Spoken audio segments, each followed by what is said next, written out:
अगस्त 1942 quit India movement यानी अंग्रेजों भारत छोड़ो आंदोलन। राष्ट्रपिता महात्मा गांधी ने यह आंदोलन चलाया था और एक आगाज किया था, करो या मरो। उस आंदोलन की गवाह है ये नंदगंज रेलवे स्टेशन, ये नंदगंज का क्षेत्र जहां पर वीर क्रांतिकारियों ने कुछ कर दिखाया। 8 अगस्त 1942 को जिस क्रांति का सूत्रपात हुआ उसने असंदिग्ध रूप से यह जाहिर कर दिया कि अंग्रेजी हुकूमत टिक नहीं सकती। देश के हर भाग में भारत छोड़ो की भावना थी। दरअसल सन 1942 की क्रांति पिछले 57 वर्ष से राष्ट्रीय कांग्रेस जो आंदोलन चला रही थी उसका उफान था। इस उफान ने अंग्रेजों की आंखें खोल दी।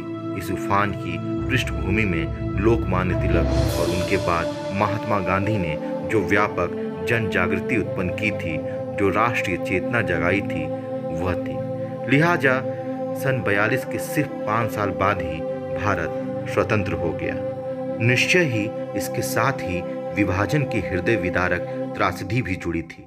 फिर भी यह तथ्य तो स्पष्ट है कि भारत छोड़ो आंदोलन ने अंग्रेजों की समझ स्पष्ट कर दिया था कि उनकी हुकूमत अब नहीं चल सकती।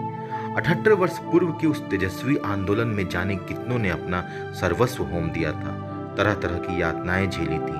उन सबके प्रति हार्दिक कृतज्ञता व्यक्त करना हम सबका कर्तव्य है। साथ ही यह भी है कि उन तमाम ज्ञात अज्ञात शहीदों की आंखों में जिस स्वतंत्र भारत के सपने थे उन्हें याद कर उन्हें साकार बनाने के प्रति स्वयं को पुनः प्रतिबद्ध करने का भी यह अवसर है।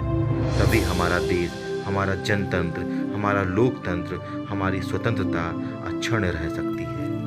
अंग्रेजों भारत छोड़ो आंदोलन का प्रमुख गवाह उत्तर प्रदेश के जनपद गाजीपुर का नंदगंज और मोहम्मदाबाद भी रहा, जहां वीर क्रांतिकारियों ने अपनी प्राणों की आहुति देकर तिरंगा झंडा लहरा दिया आजादी के 5 वर्ष पूर्व। नंदगंज की ये धरती शहीदों की याद में आज भी तड़पती हुई नजर आती है, क्योंकि उन शहीदों को कोई उचित स्थान नहीं मिला, उन क्रांतिकारियों को कोई उचित स्थान नहीं मिला। यहाँ की हवाओं में आज भी वो नारे गूंजते हुए नजर आते हैं कि अंग्रेजों भारत छोड़ो। महात्मा गांधी का वो नारा करो या मरो आज भी यहाँ के माहौल में जागता हुआ प्रतीत होता है। जी हाँ, उत्तर प्रदेश के जनपद गाजीपुर का नंदगंज जो इतिहास के पन्नों में दर्ज हो गया, यानी 8 अगस्त 1942 अंग्रेजों भारत छोड़ो आंदोलन। और उस आंदोलन में इसी रेलवे स्टेशन पे तिरंगा झंडा लहराया गया था। यहाँ के थाने पर तिरंगा झंडा लहराया गया था और उस समय के तत्कालीन कोतवाल, तत्कालीन पुलिस अधीक्षक जो अंग्रेज थे, उन्होंने अपनी गोलियों से शहीद जुनैद आलम को शहीद कर दिया। हमारे साथ मौजूद हैं नंदगंज रेलवे स्टेशन के वर्तमान स्टेशन मास्टर। हम उनका परिचय जानते हैं और समझते हैं कि यहाँ के इतिहास के बारे में उनका क्या कहना है। जी, अपना परिचय दीजिए। मेरा नाम अजीत कुमार सिंह है। मैं नंदगंज स्टेशन मास्टर हूँ। जहाँ तक मेरी जानकारी है, नंदगंज एक बहुत बड़ी ऐतिहासिक स्थल है। यहाँ से बहुत सारे क्रांतिकारियों ने अपनी स्वतंत्रता संग्राम में अपना भूमिका निभाए थे।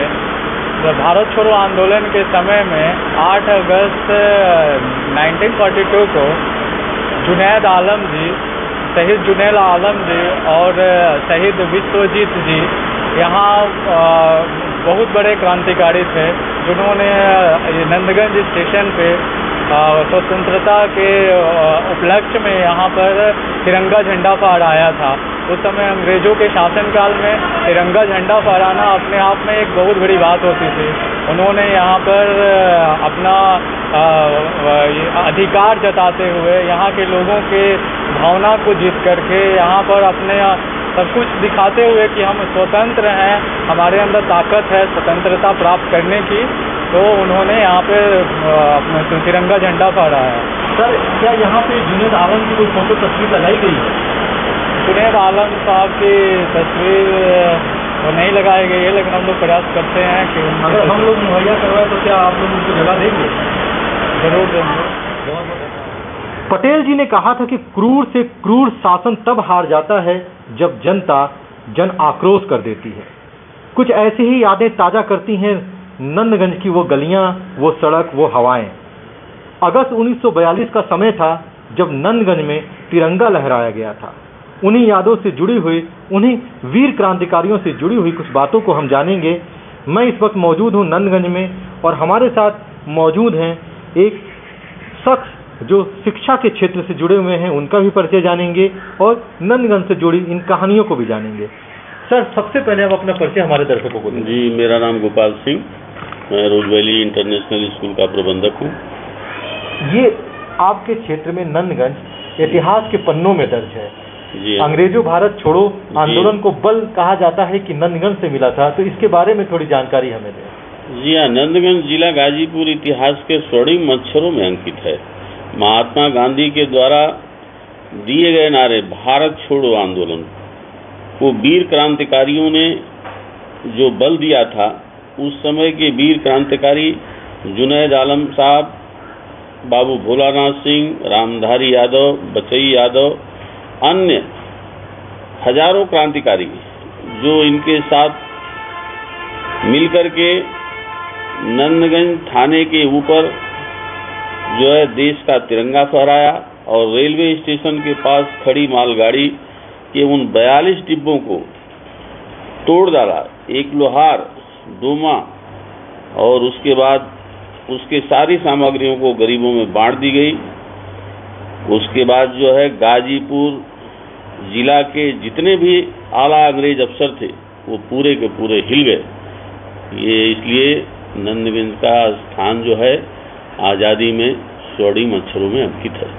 आपको सर ऐसा नहीं लगता कहीं न कहीं ये वीर क्रांतिकारी उन इतिहास के पन्नों में दब गए हैं? बिल्कुल लगता है, जो वाकई होना चाहिए। आज जो है देश आज़ाद हो गया, 70 साल हो गए आज़ादी को, लेकिन उनको जो है शासन और प्रशासन ने भुला दिया। तो हमने एक मुहिम छेड़ी है इन वीर क्रांतिकारियों को, उनकी इज्जत, उनका सम्मान वापस लौटाने की, कि उनकी तस्वीरें भी हर जगह लगाई जाए। ये तो बहुत ही नेक उद्देश्य लेकर के आप चले हैं। अगर ऐसा होता है तो बहुत ही अच्छी चीज़ है और होना चाहिए। आने वाली पीढ़ी को जो है कम से कम मालूम होगा कि हमारे इस धरती के भी ऐसे सपूत रहे हैं जो कि देश की आज़ादी के लिए उन्होंने अपनी कुर्बानी दी है।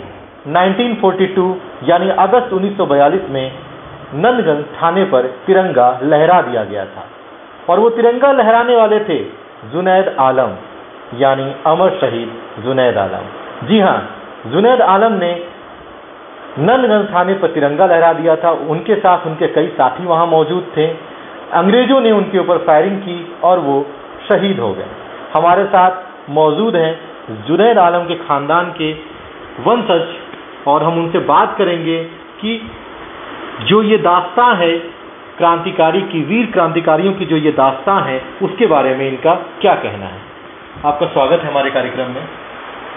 सबसे पहले दर्शकों को अपना परिचय दें और ये बताएं जो वीर क्रांतिकारी अमर शहीद जुनैद आलम थे, उनसे आपका क्या रिश्ता है। अमर शहीद दादा जुनैद आलम साहब हमारे दादा लगते थे और 18 अगस्त 1942 को जब अंग्रेज़ों ने नंदगंज रेलवे स्टेशन और नंदगंज थाने पर क्रांतिकारियों ने कब्जा कर लिया था और हमारे दादा जुनैद आलम साहब जब नंदगंज रेलवे स्टेशन पर प्रयास कर लोगों को संबोधित कर रहे थे, उसी समय ये मेजर अंग्रेज़ों का मेजर वहाँ पहुँच के उनके ऊपर फायरिंग कर देते हैं और हमारे क्रांतिकारी दादा शहीद जुनैद आलम साहब शहीद हो जाते हैं।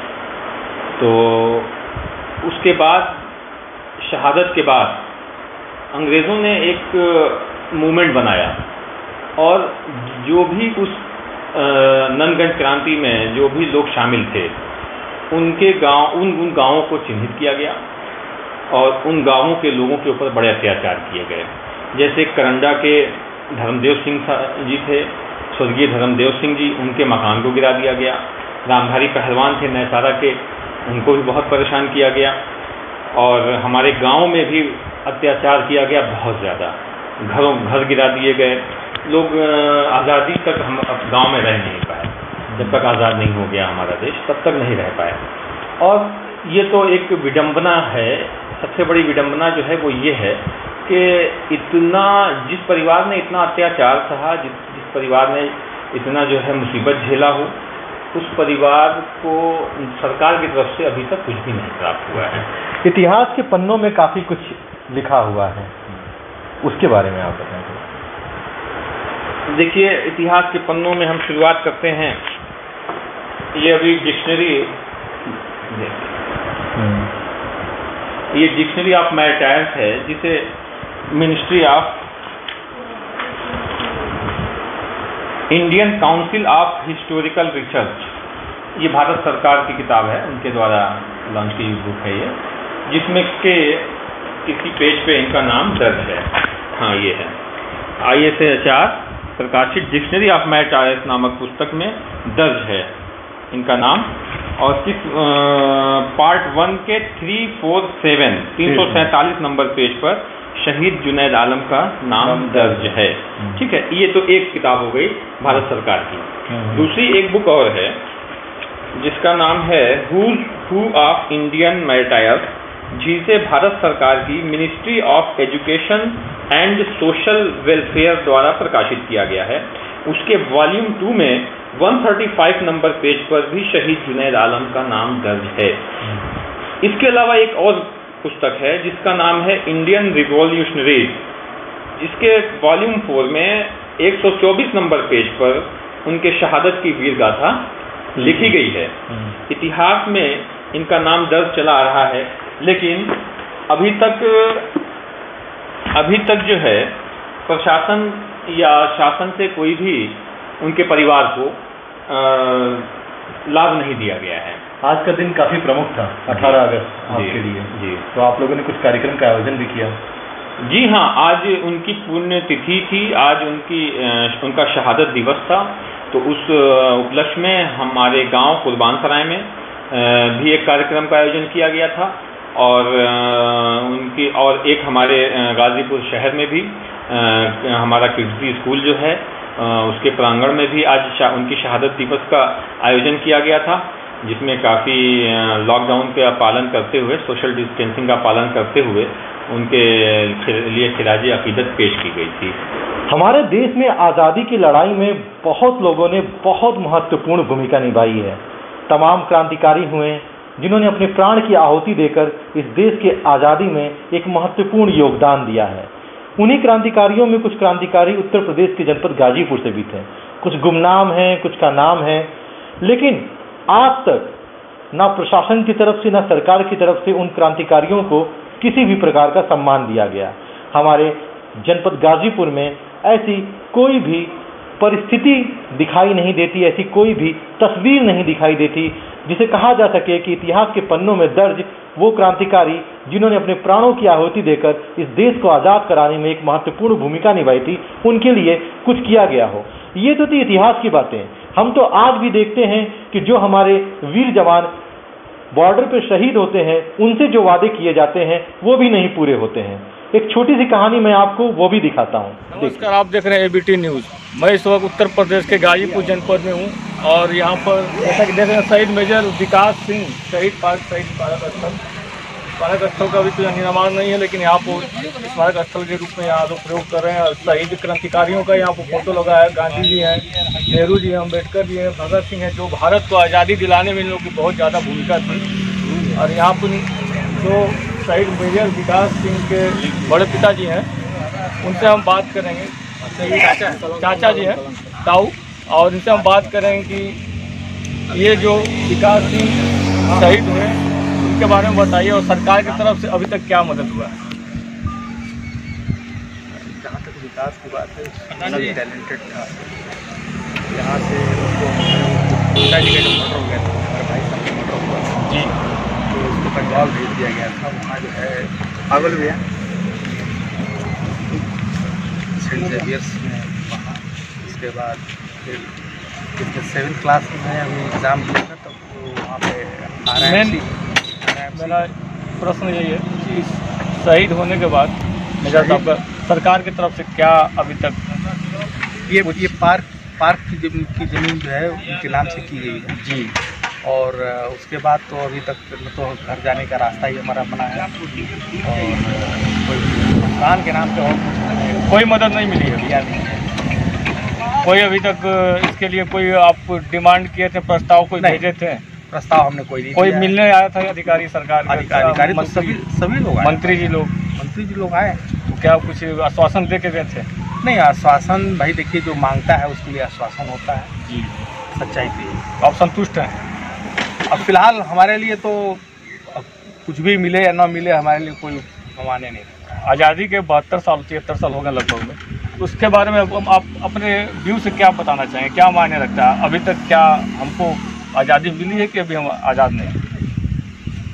ये तो एक मीडिया के माध्यम से लोग गाते हैं कि आज़ादी, हमको आज़ादी चाहिए, आज़ादी चाहिए। आज़ादी अब किस बात की आज़ादी? जो मन में आए वो बकते रहते हैं, वही सुन आप रहे अपने हैं। व्यू नहीं, ये अब उसका दुरुपयोग हो रहा है, आज़ादी का दुरुपयोग हो रहा है। अनुशासन नहीं,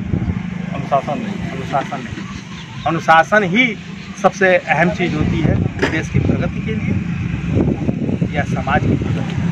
नहीं, लोकतंत्र में कहते हैं लोग आवाज़ उठाते हैं, तो आवाज़ उठाने का मतलब ये नहीं है कि आप किसी भी गलत काम के लिए आवाज़ उठाने। लोकतंत्र में तो सब स्वतंत्र है अपना आवाज़ उठाने के लिए। देखिए, किसी ने किसी जमाने में कहा था, जब 1942 में भारत आज़ाद हुई थी, किसी ने किसी जमाने में कहा था, विंस्टन चर्चिल ने, democracy is the rule govern by fool over the fool. जैसे गांधी जी के गांधी जी के नेतृत्व में आज़ादी की मांग की गई थी, बहुत उनके विरोध भी। गांधी जी ने जो सपना देखा था वो सपना पूरा होगा ही नहीं। बहुत लोग विरोध किए थे, लेकिन उस वक्त भी उनको मतलब उस तरह से नहीं, उस वक्त तो जरूरी था, आज़ादी जरूरी है ताकि आप अपना सम्मान रख सकें, देश के लिए कुछ कर सकें। लेकिन ऐसी आज़ादी किसी काम की नहीं है कि आप गलत कामों के लिए ही जो है नारा बुलंद करने लगे। नहीं, गलत काम के लिए, देश हित के काम के लिए। हाँ, देश हित काम के लिए तो भाई आज़ादी है ही। हम सरकार और जनप्रतिनिधियों से निवेदन करते हैं कि गाजीपुर के वीर क्रांतिकारियों को उचित सम्मान दिया जाए और उनके स्मारक का निर्माण करवाया जाए। साथ ही देश की सेवा में शहीद जवानों के परिजनों से किए गए वादों को समय पर पूरा कर देश हित जैसी सोच का उदाहरण पेश किया जाए। जय हिंद।